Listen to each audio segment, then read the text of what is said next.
So hello and welcome to our ZIFCon webinar. This is our second one in this quarter. My name is Renzo and I'll be your moderator. Today we're having Abraham from 7A Security, and he's going to talk about hacking mobile apps training we're having at the end of June. And I'm sure you guys will have some questions, so please leave them in the chat and they will be addressed at the end of this session. And quick reminder about ZIFCon conference registration. It's still open, so if you haven't registered yet, please do. The con is online and free of charge, and we'll be having great talks about nation-state actors, EDR evasions, network stack exploitation in modern Windows 10, and some other hot topics. So you can't miss that out, right? All right, let's kick this off. Abraham, the floor is yours, sir. Excellent. So can you see my screen and can you see me and hear me? Is everything working? Yep, everything looks good. Awesome. Then let's start. So thank you very much for coming, everybody. This is a session for hacking Android and iOS apps with Deep Links and XSS. And it was going to give you a taste about what we will cover for the training at ZIFCon, right? So first we'll do like a quick introduction, and then we will walk through like deep link attacks, achieving user impersonation and authorization controls, as well as deep link attacks to make phone calls. And then we will see XSS attacks against mobile applications with a particular focus on exfiltrating data from the vulnerable application, right? So this is going to be, I think, very interesting for you. So I'm Abraham Aranguren. I'm the CEO of 7A Security. If you like this workshop, on the website, there's a lot of public Pentest reports. So if you go to publications, you can read a lot of public Pentest reports for free, and this is in turn going to be helpful for you to learn about security. We have delivered training at major conferences worldwide, so Black Hat USA, Hack in the Box, OWASP Global AppSec, NullCon, Hackfest, and many other conferences. Yeah, this is the calendar for upcoming training courses, like the one for ZIFCon. I wrote a course for e-learn security a while back, and I'm one of the founders and the project. I'm one of the project leaders for OWASP OWTF. So this is an OWASP flagship project. So if you type owtf.org in your browser, that will take you to the project page, so you can try that, and it's all free. And this is some presentations and some certifications that I achieved over the years. So if you're interested about mobile security, I think these two talks and Pentest reports are going to be interesting, right? So the first half of the slide is about Smart Sheriff. So Smart Sheriff was an application mandated in the entire country of South Korea. So by law, every parent and child was forced to install this application. And then this was, in theory, it was like to help the parents be parents. So it would allow a parent to control during what times of the day the child would use the phone, what applications they can have installed, during what times of the day they can use the phone, what websites they can visit, things like this. So in theory, a nice idea to help keep the children safe. In practice, it was a very bad implementation. So there's two public Pentest reports about it. And you can see the slides here. And if you search on YouTube, Smart Sheriff dumb idea, that will take you to the talk that we did about this, right? So it was so broken, we even gave a talk about it, right? So enough said. And then the last three Pentest reports are more about human rights activists that were worried about what the Chinese government is, what kind of information they are gathering about citizens and so on. So these are more kind of privacy related, and these are more security related. And on the website, there's a lot more public Pentest reports, right? So I have to mention that for a bit of background. Now, Anirudh Anand is one of the other authors of this course. He's a team member of Team BIOS, which is the #1 ranked team in India. For CTFs, has found vulnerabilities in Google, Microsoft, LinkedIn, and others, has some certifications. This is his blog and his Twitter. And then to take the actual course, we recommend that you have like a laptop with the ability to connect to wireless and wired networks. In fact, if you don't have this, you're going to have a lot of trouble in these COVID times, right? You kind of need internet connectivity, ability to read PDF files, right? Nothing earth-shattering. Administrative rights, or at least be able to work with VMs and plug things to USB and so on, right? Because sometimes people come with corporate laptops and they cannot do anything.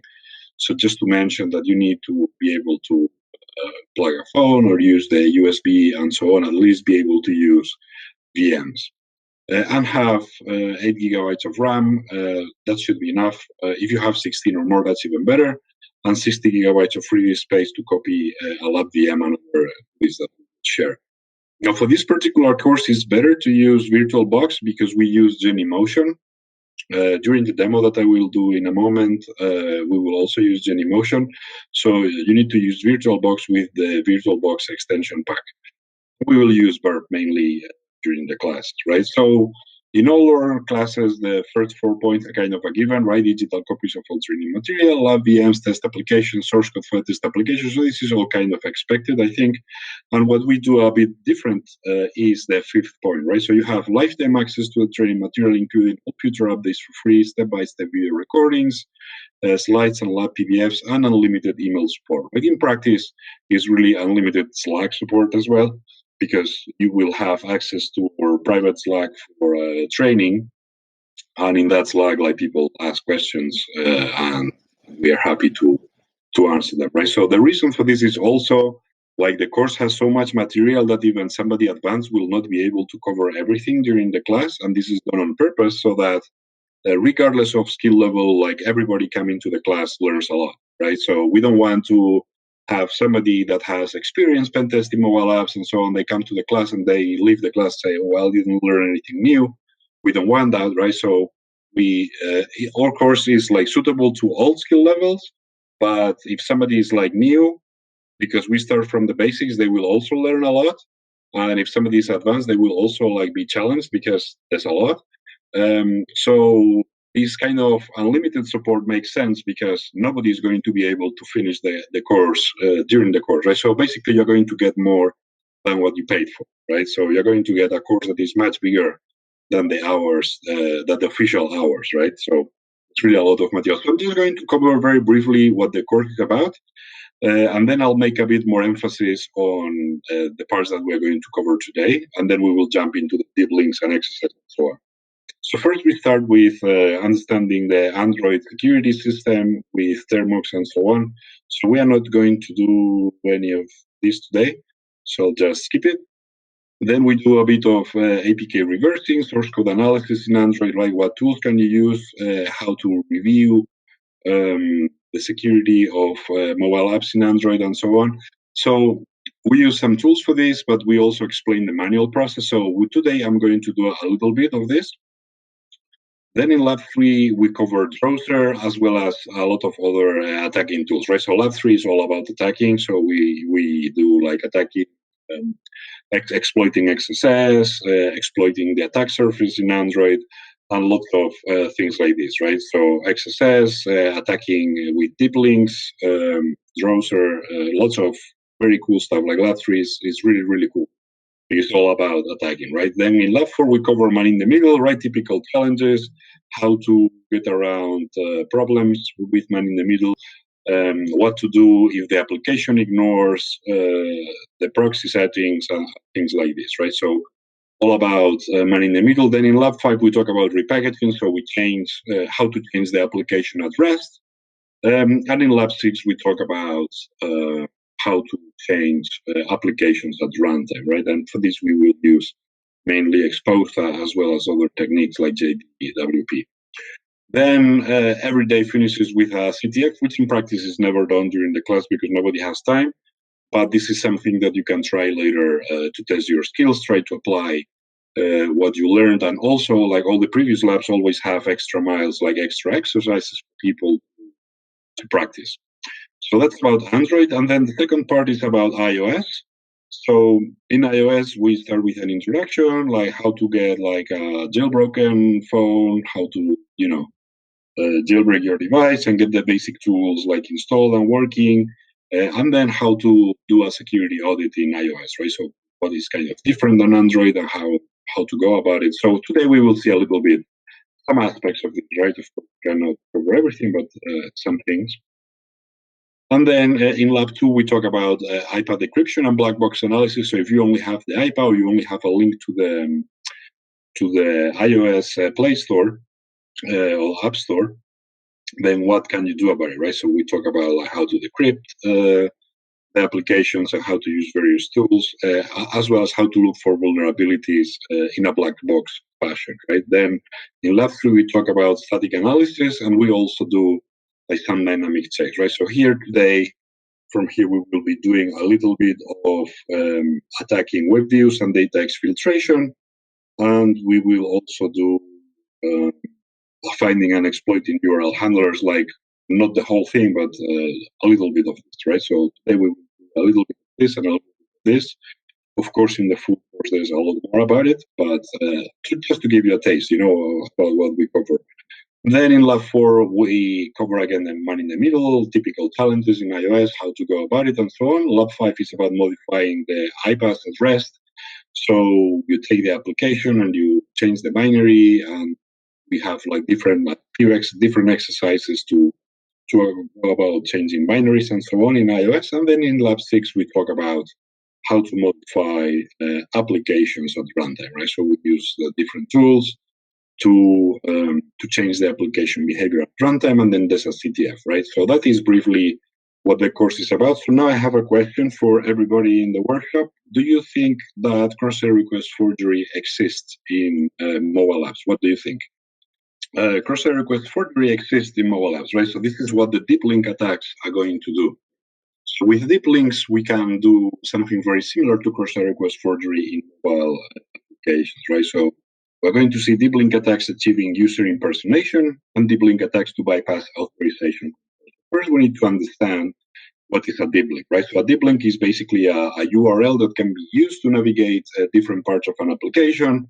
It's available on both Android and iOS, and they can have, but do not need to have custom schemes, right? So this is important. They do not need to have, but they can have custom schemes, right?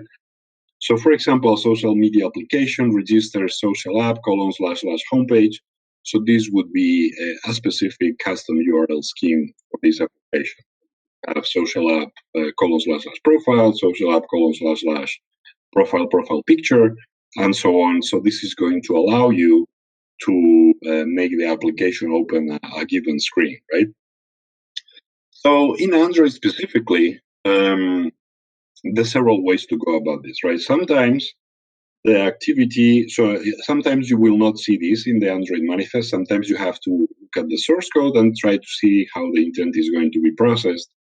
But the proper way to do it in Android, the most kind of widely accepted way to do it, or most common, is this way, right? So you typically are going to have an intent filter, which means that even though we don't have exported through here, since we have an intent filter, this activity is implicitly exported, which means that any other application on the phone can attack this activity, right? So this activity is exposed or exported to all other applications in the phone to attack. Now, since we also have the browsable category here, this means that the activity can not only be attacked from applications on the same device, but also from the browser, right? So browsable browser. So it's a quick way for you to remember that this activity will also be able to be attacked from any website, right? So if the user navigates to an attacker-controlled website, on this website, the attacker can use some deep link so that something happens, right? So we will see this in the demo. And then we have like the structure of the deep link itself, right? So we have the Android scheme, Android host, and the path prefix. So the scheme is some app, the host is get creds, and then the path prefix is /user. So this is telling us what the structure of the URL is. So in this case, we have scheme, host, and path, and this is going to be some app : / get creds user, right? So this is telling us how we have to structure the URL so that the application processes. right? So that is the idea. So this, at the end of the presentation, I will give you a link. So the way this works is you will have access to the slides, all the applications that I'm going to use during this presentation, as well as the recording. And then once you get access to that through the store, right? Well, I can say it is store.7asecurity.com, and then you can scroll to the free stuff. And in the free stuff, you will see that there's a few workshops that you can get for free, and this is one of them. This one that we're doing today. And the way it works is once you from the store you get the workshop. You will get an email, you log into the training portal, and then you download the slides. There's going to be a button like download slides. So you click on that, then the slides open. And then when you see a link like this, like download and uninstall this Periscope app, you have to click the link from the PDF in the slides, right? So you cannot get this because you need to be logged in. So it's not going to work. Some people have tried it, so this is why I mentioned this. So just download the slides and then click on all these training7security.com links. Just clicking from the slides should work fine. If not, you can send an email to admin@7security.com. We'll take a look, but I'm pretty confident, especially for this workshop, that things should work fine. So yeah, just download and install this Periscope APK, because this is the vulnerable version of Periscope that we want to use, and the one that I'll show in the demo. Right? So any Periscope version will not work. It has to be this one, right? Which has the vulnerability that we want to demo. So you're going to need to create an account first. I'm not sure how this step is going to work, but you can give it a shot, because Twitter is shutting down Periscope now. So I'm not sure if they let new accounts or not. Yeah, just try it. Create a new account, and then the first thing that we need to do is decompile the APK and try to look at the manifest, right? So we do APK tool B to decompile of the APK, and then you will see some output like this, and then we can start looking at activities, right? So some activities are going to be browsable. So browsable is interesting because it can be attacked from the browser as well. And then this is what I said before, that a deep link does not necessarily have to have a custom scheme. So this is an example of the Android scheme of HTTPS that the application is registering. So whenever you send it a link like HTTPS www.periscope.tv, this is going to be open in the application as well, even though it's not a custom scheme, right? So in Android, you can have both, like a custom scheme as well as, in iOS, as well as a custom URL that is registered by the application. And in this particular case, we're interested about this combination, right? So this Android scheme, PSCP, this host user, and what we want to do is to play with this PSCP : //user. Okay, so this looks interesting because it allows us to maybe data from other users. So we can add the user ID of some user. So we will use this one for testing. So mkbhd. And then we will also use Deep Link Tester. So this, you can also get it from the training portal. So this is all free. And then you open Deep Link Tester and you put the deep link in here, user mkbhd, and go to URI, and this is going to open the profile of the user. We can do the same thing with ADB. I recommend that you get familiar with ADB, because this is a tool that every developer is going to be familiar with.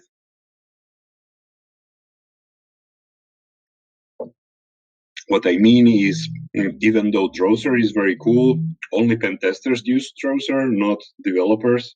So you can give a developer, if you can give a developer an ADB command that does something, this is always going to be better than a Drowser command that does something, right? Because ADB is something they can try, and Drowser is something that they may or may not try, right? In some cases, Drowser can actually do more things than ADB, but in the majority of cases, ADB is going to be enough.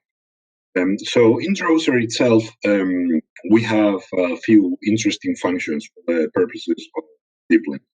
We have a scanner, so we can run scanner activity browsable. So this is going to look for browsable activities. And then you have to specify the package name, which for some reason is -a. And this is going to give you the browsable activities, right? Also, this gives you the invocable URIs, but you will see that this list of URIs is much smaller than the real invocable URIs. So this is not going to be a perfect list, but it still gives you like a nice starting point. So in the demo, I'll show you some examples, right? And then we can also like start the activity. So we can run app activity start and then pass the URL, and then this will also open the profile. Now, since the activity is browsable, we also have like a malicious website from where we can also test this, right? So you can open user, and this will open the profile. And if you're lazy, you can also like do ADB shell and send the URL like this, so you don't have to type from a mobile device. And this will open the browser in your mobile device, so you can test this, right? So until here, we are only opening the profile of this guy. So this is still not cross-site request forgery, right? This is we're just opening somebody's profile, but we are not performing any action, right? So we're still not doing damage. To do the damage, we need to add this /follow. And now, yes, now there's an action, right? So now without user interaction, we are going to follow this user without the user consent, right? So with Deep Link Tester, we can add this /follow, and we will see that this changes to following. With ADB, we can add this /follow, and this will follow the user. And with Drowser, we can also add this follow, and it will follow the user. And then on the HTML page, we have to click on Periscope cross-site request forgery demo, and this will also follow the user, right? So this will make more sense maybe in the demo. And the web page for that proof of concept page is just like this. So it's href and then PSCP user, mkbhd, open user. And then with the /follow, it's the cross-site request forgery demo, right? So the URL is almost the same. We are just adding the /follow afterwards, right? So yeah, this will host it here. And then how do you fix this, right? So if you're a developer and you want to fix this type of issues, the typical way to fix this would be to prompt the user for confirmation, right? You want some user validation that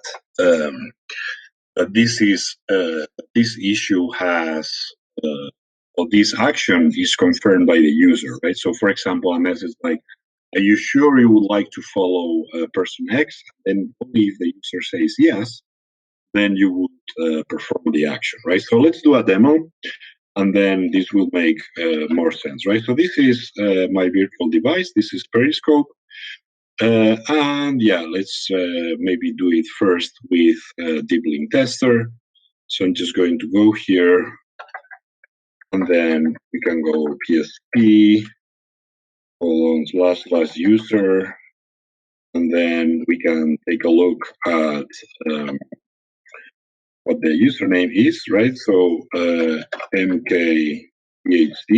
So I'm going to go to URI, and you can see that one application on the phone can invoke this deep link, and the profile of the guy is opened, right? So now there's nothing bad here because we are not following yet, but this shows you how deep links work, right? So now if I go back here and I add the follow, and I go to URI, you can see that this changed to following, right? So this is the vulnerability. This is the cross-site request forgery.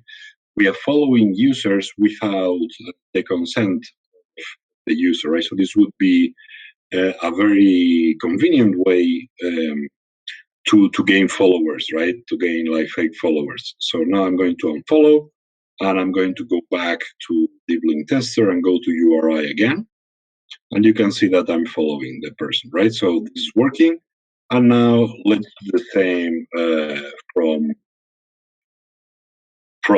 ADB, right? So in ADB, I can just do ADB shell, AM start, Android intent action view, and then the data of the intent is the URL, so PSCP user, and so on. So now we should have opened the profile of the user, and now you have to click on something, so this goes away.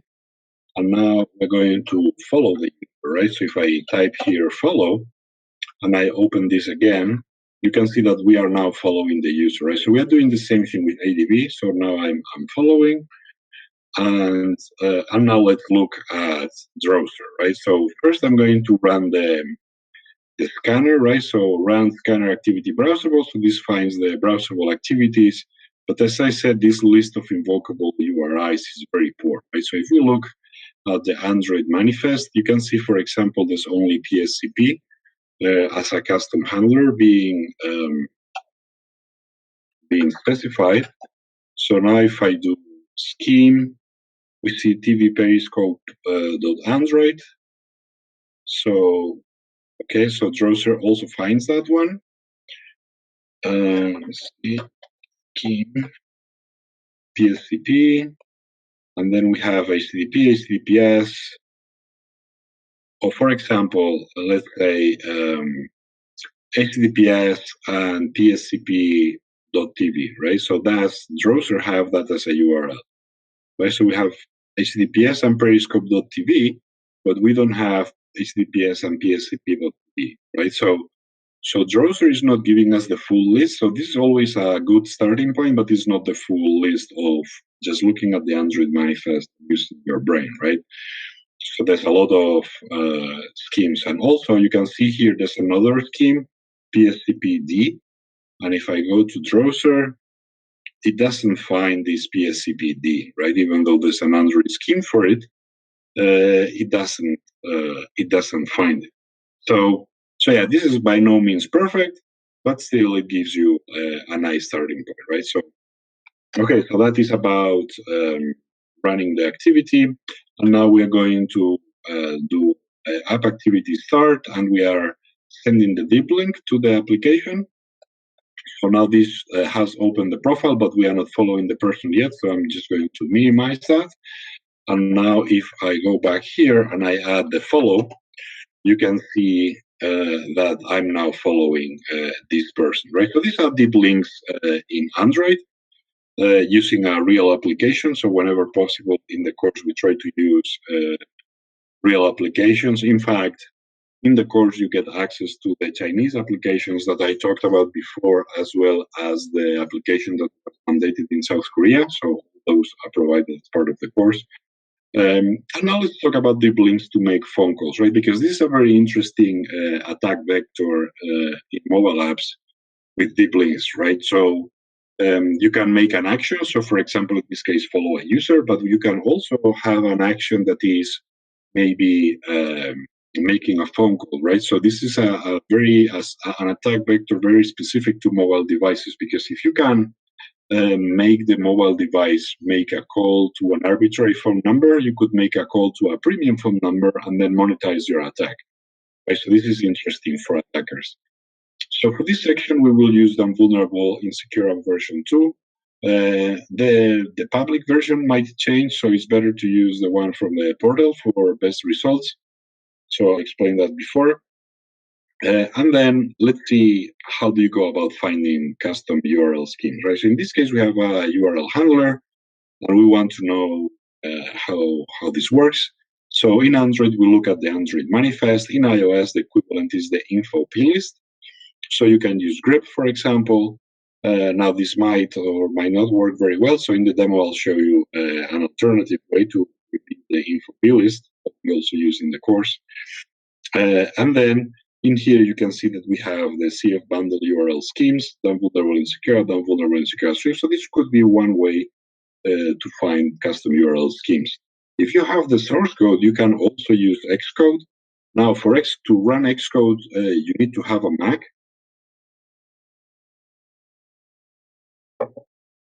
However, if you Google like how to run a Mac from Linux or how to run a Mac from Windows, you will see some websites that explain you how to do that. I'm not sure how legal that is, so do that at your own risk, but just saying that it's possible. And then from Xcode, you click on the project and then go to the info tab, scroll to the bottom, URL types, and you will have it there in URL schemes. What are the custom URL schemes that the application is using, right? So this means that URLs like vulnerable insecure Swift and vulnerable insecure app will be opened by vulnerable insecure version 2. Now, if you don't have Xcode, you can still do a code review, but you need to look for, when you're looking for deep links, you need to look at what the app delegate is doing, right? So you can do find dot and then dash name appdelegate.swift, and this will show you like some file like appdelegate.swift here. And then we need to look at the source code, right? So you have function application, open URL. This is the URL that the application is going to receive. And then this is like splitting the URL, right? So you have split URL is going to be the variable. And then this is doing the equivalent of, if you're familiar with PHP, so this is the same as explode. And if you're familiar with Python, this is the same as split, right? So it is splitting the string, the URL, based on this string here, right? So phone call number, and then this is going to return an array of chunks of the string based on this, right? So in this case, it's going to return in position 0 because things start with 0 in computers, right? So in position 0 of the array, we are going to have the URL scheme, because this is going to be to the left of this. And then to the right, it's going to be the phone number. So this is going to be in position 1. So this is casting the phone number to integer. And if that doesn't result in any error, then it will assume that it's successful and it will make the phone call, right? So that is what this code is doing. So using Xcode, you will notice the syntax highlighting is a little bit better Swift aware. And yeah, same thing, function application. This is the URL splitting. And then it's just verifying that it's a number. And if it is, it just calls it, right? So for this, we have another custom URL that you can use to test this bug. And this is a couple of sample URLs to demonstrate the issue, right? So you have vulnerable insecure Swift, phone call number, and then vulnerable insecure phone call number, and then those are the numbers there, right? Also, you don't need a jailbroken phone for this particular exercise. This will work fine on a normal phone as well as the other demo that later. And yeah, just use this URL. This is what the HTML looks like on that page. So this is, relatively simple. Now, in practice, this would say something like win an iPad now or something enticing the user to make a click. So, but you have here done vulnerable insecure app Swift and then insecure app and yeah, phone call number and then the number itself to call. And that is how this works, right? So we're just showing the same thing inside of the URL so that we know what we're doing, basically. So we open that, and then the only prompt that you get in Safari for this is if you want to open it in the app, and then you click on open, and then you are going to get a success, right? So it's called the number. So the attack, the deep link attack was successful, right? So it's an interesting attack vector because it allows attackers to monetize the attack by making victims call premium phone numbers, right? So let's do a demo about this one. So this is my my iOS device, and yeah, this is the vulnerable insecure app, right? So you don't need to open the app actually because we're doing this attack from the deep link itself. So I can open this and go to down vulnerable insecure app Swift and phone call number, and then 1, 2, 3, 4, 5, right? So I'm going to tap on this and then I hit open, and you can see that this was successful. And if I go back and do the other one, the down vulnerable insecure app, you can see that this one is also registered.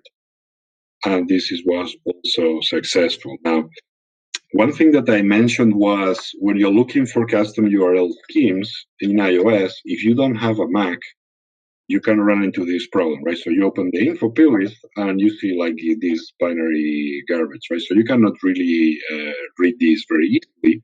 However, there's ways around this, right? So you can use the plutil, is a command line tool that you can use either from iOS or other applications, or another tool that you can use is Filza, right? So I'm going to click here.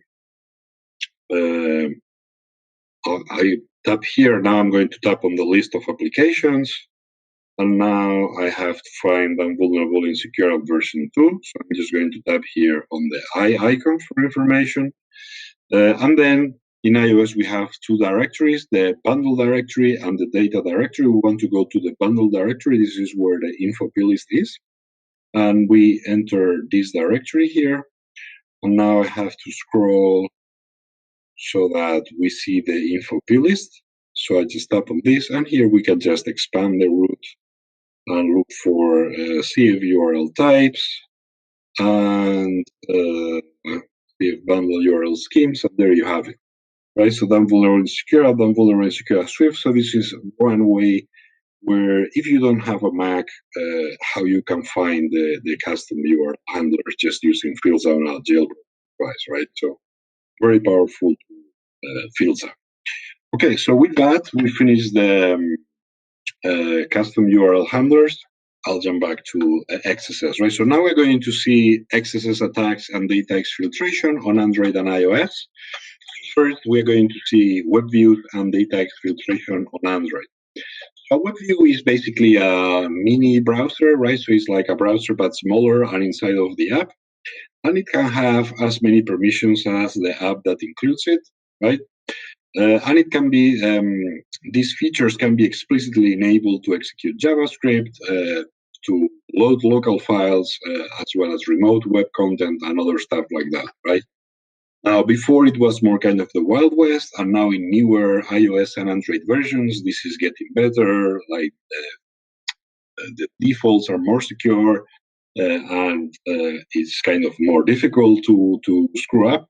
However, it is still possible for developers to set up these secure settings and shoot themselves in the foot, so to say, right? So we're going to see some examples of these today, right?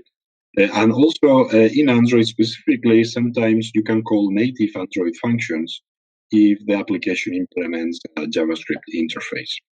So what can you do with XSS on an Android app, right? So on a web app, yeah, maybe you are more familiar, but on a mobile app, what can you really do, right? So there's different possibilities. Sometimes maybe you don't even get XSS, you only get HTML injection.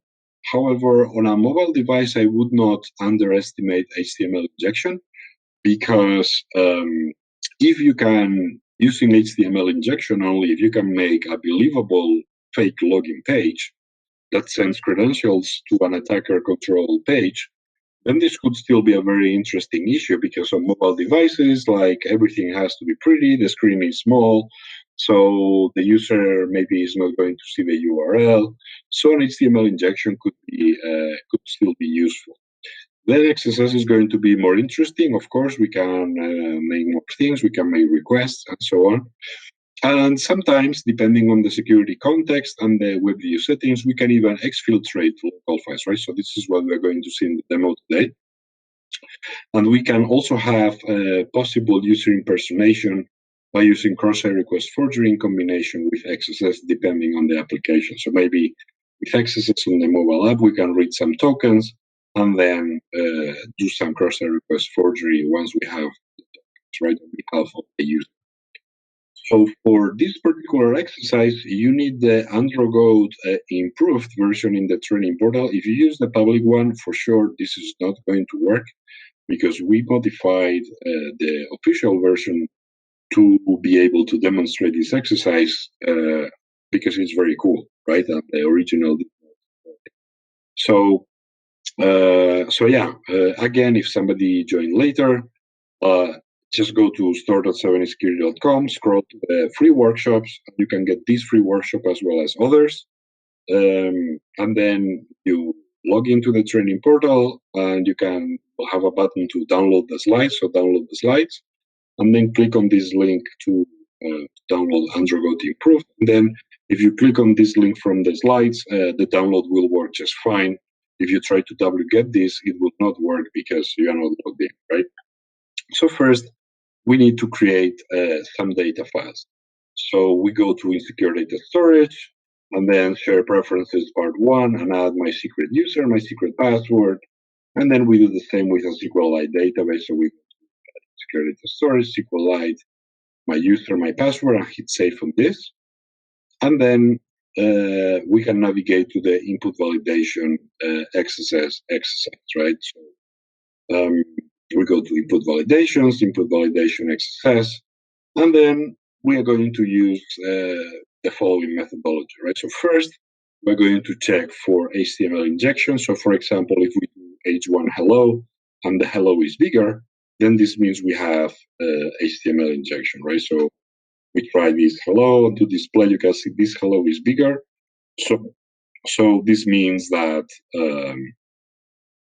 that this is vulnerable to HTML injection. So now the next step is, okay, if we can inject HTML tags, can we also inject JavaScript, right? So we can try the usual payloads, like image source actioner alert 1, script alert 1, and so on.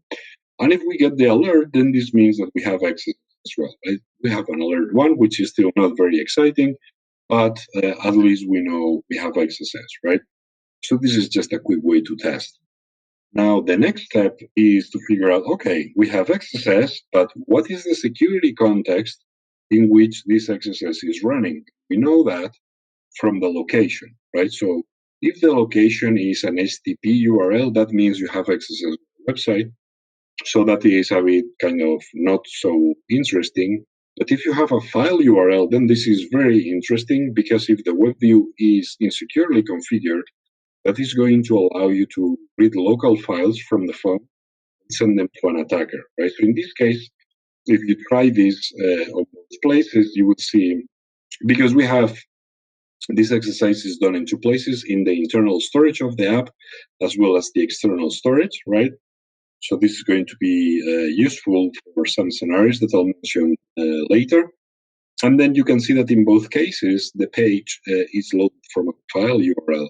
So this is now very interesting, because it means we can read local files, right? So now we can, this is the vulnerable HTML files where they are. So one is on data. So this means other applications cannot modify this, because Android is going to protect this storage by default against other applications from read or write access. However, the SD card is something that all other applications on the phone can read or write to, which means that even if the application was not vulnerable to XSS, you could modify this HTML file on the SD card, and this would become XSS even if the application was not vulnerable to XSS, just because it's on the SD card, right? So first, to steal the files using XSS, we need to know where the paths are, right? So one way to do it would be to do ADB shell, navigate to the app, and run the find command that will tell you where the files are. In this case, we are interested in users XML and agoat. Users XML is the insecure XML file, and then agoat is the SQLite file. So we will retrieve both, and then we will alert them to the user, right? So if you try the above payloads, you will see how the XSS, we were able to read those files and so on. So if you paste those payloads, you will notice that we can read this by password, by secret user, as well as the SQLite database, right? So we will see this in the demo as well. So yeah, if any application that has SD card access will be able to modify this HTML, and then be able to exploit the vulnerability that way, right? Also, some applications, so anything that the application can read, this vulnerability exists, you can read. So for example, in a real phone, using Android 9, I could retrieve the configuration of the phone like this, so system.etc custom conf.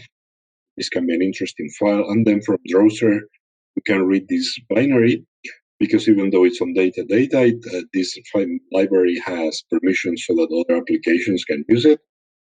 So yeah, these are other examples that we are not limited to the application itself, but also we are able to read all the files, right? So this is a demonstration of reading those files. So in summary, we can exfiltrate application files, system files, files from other apps, and then any SD card file, right? So we need to know the location on the SD card, but any file on the SD card, in theory, we can steal as well. And methodology-wise, you try to answer these questions, right? So can we run XSS? If we get the alert one, that's a yes. what is the context of the XSS. So if we do alert location, we can see if it's a file URL. We should get excited. And then the next question is, can we read local files, right? So this is like a file URL to read the XML file, and then a go to the SQLite database, right? Now for the SD card manipulation, we just can add any payload we want inside, and then whenever you open this page, the alert, right? So you do ADB shell, find on the SD card, find the location of the HTML file, do ADB pull to download it locally on your computer. You can make any changes. So, for example, you can add a script that reads the local file and alerts it, and then you do ADB push of this modified file to the phone, and then when you click on input validations, this will show the alert with the credentials, right? Now, if you use MobSF, which you should, if you do ls-lt, this will sort by time, because MobSF works by the hash of the binary you give to it. So if you sort by time, you will have the last scan be the top result, which is normally the one you are interested about. And then you can give it like a proper name, like decompiled, so that you know what you're doing. And then you can grab for external storage, and that will point you into the relevant parts of the application where all this handling is. I don't think we have much time for the vulnerability, so I'll just say it is document.write, so it's a DOM XSS vulnerability. Yeah, and that's it. And this is how you could go about trying to find this and so on. And this is why the vulnerability works, right? We have set JavaScript enabled to true, set allow universal access from file URLs to true, set allow file access from file URLs to true, and set allow file access to true, right? So since we have all these insecure settings enabled, this allows us to read the files and also it's a file URL, right? So we have all the ingredients for this, right? So how to, if you are a developer, right, how to mitigate this? So where possible, use a text view instead of a web view. If you have to use a web view, try to disable JavaScript and try to disable as many settings as possible. And then output encode user input prior to rendering it in any web view and avoid DOM XSS syncs as much as possible, right? Or otherwise, sanitize user input prior to assigning it to a DOM XSS. So the OWASP XSS prevention cheat sheet has more information about this. So let's just do the demo. This is our Android friend, and now I'm going to go to Android Goat, and we need to first enter some data so that we can steal it later. So I'm going to go to insecure data storage, share preferences part 1, and here I'm going to say my username, my password, not very creative, I know. And then now we will go back, go to the SQLite and do my SQLite user and my SQLite password. I hit save on this. And now we are ready to start exfiltrating data with XSS. So we need to go to where the vulnerability is, which is input validations XSS. And in our modified version, you will have these two inputs here. So now I'm going to go to the browser. I already have the payloads. You already have them. I think there's also a URL in the slides that you can use for better copy and pasting. So I'm going to copy everything. And then we can go here. And I'm just going to do it on internal storage. Hit display. This is the alert one. This is the bigger hello. Now here we can see that this is a file URL, so we can probably steal local files. This is reading the XML file. You can see the credentials that I entered, my username and my password. And now we have here my SQLite user, my SQLite password. So you can see that we can also read the SQLite database and even see the credentials without the SQLite reader, right? So if the application cannot read the file, you will get an empty string, and this is the file from the browser that we saw in the slides, right? So yeah, I think that's enough. Now let's talk quickly about how to do this in iOS. So in iOS, we have to go to WebView issues, start challenge, and we're going to try the same thing, right? So we will try some different payloads. In this case, you should get excited if you see a file URL or an Apple Web Data URL. So both will be interesting. The methodology is the same. So basically, can we run JavaScript? What is the context? If in the location you get file or you get Apple Web Data, that is cool. And then we will read like the local cellular usage, the data usage, and so on, right? So now, when you're looking for the root cause of this in iOS, you look for WK WebViews, a URL WebViews, so that will point you to the vulnerable code. And you can see here the vulnerability, right? So you have WebView load HTML string. This is a concatenation in Swift, so it's concatenating user input here, loading it as a string. And very important, the base URL is nil. So this means the application, the web view is going to have no URL, which means it's going to be running as from Apple Web Data, which is a privileged context which allows us to read arbitrary files from the phone. On Xcode, you can see the syntax highlighting is a little bit better. Xcode knows that this is a string concatenation in Swift with the backslash and name. It's a different color. And the base URL is nil, which is part of the problem. So this issue is possible because it's using a UI WebView. UI WebViews have all the insecure settings enabled by default. So this is really bad.